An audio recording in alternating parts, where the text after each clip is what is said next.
اس دور میں یہ قرارداد منظور ہوئی، دستور میں قادیانیوں کو غیر مسلم اقلیت قرار دیا گیا، کیونکہ مرزا غلام مر چکا، اب جو نسل ہے اس پر مرتد ہونے کا فتویٰ نہیں لگا سکتے۔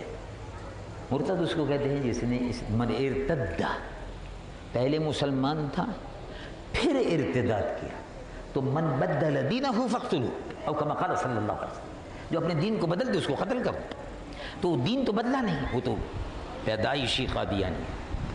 اب جو نسل ہے وہ پیدائشی قادیانی، اس لیے ان کو غیر مسلم اقلیت قرار دے کر، تو غیر مسلم اقلیت کے حقوق ہیں حفاظت سے رہو۔ مسلمانوں کے ساتھ مسلمانوں کا جیسا معاملہ ان کے ساتھ نہیں کر سکتے۔ اب آپ غور فرمائیے، جب وہ مسلمان نہیں ہیں تو آپ کسی عیسائی کو اس بات کی اجازت دیں گے کہ وہ چرچ کے اوپر لکھ دے مسجد؟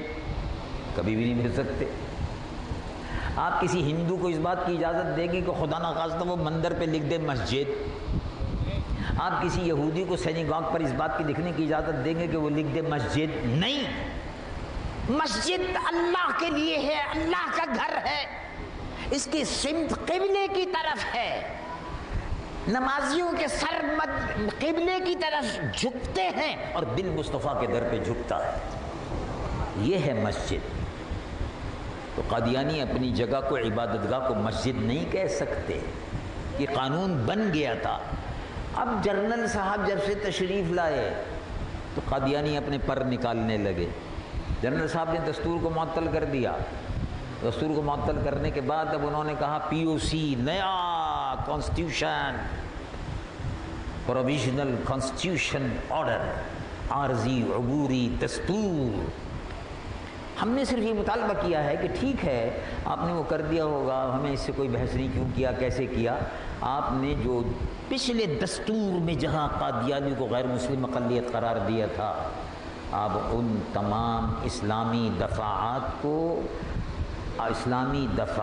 کو عارضی عبوری آئین میں شامل کر دیں۔ یہ مطالبہ ہے، اور یہ مطالبہ کوئی بیجا نہیں ہے کہ بھئی اسلام اس ملک کا سرکاری مذہب ہے، اسلام ہمارا دین ہے، قادیانی غیر مسلم ہے، عقیدہ ختم نبوت دین کی اساس ہے۔ اگر کوئی مسلمان رسول اللہ کو آخری نبی نہیں مانتا اور ان کے بعد نبوت کو جاری سمجھتا ہے تو وہ کافر ہے، غیر مسلم ہے۔ اگر مسلمان ہے تو مرتد ہو جاتا ہے۔ دین کی اساس نبوت آج ہماری سرحدوں کرتی ہے، فوج کا یہ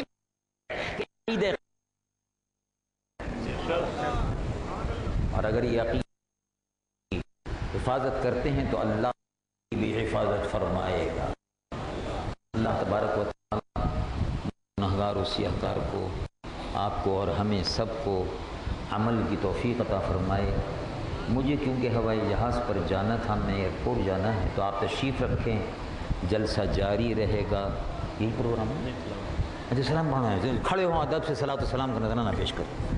پڑھیے محمد سے، جی ہاں پڑھیے۔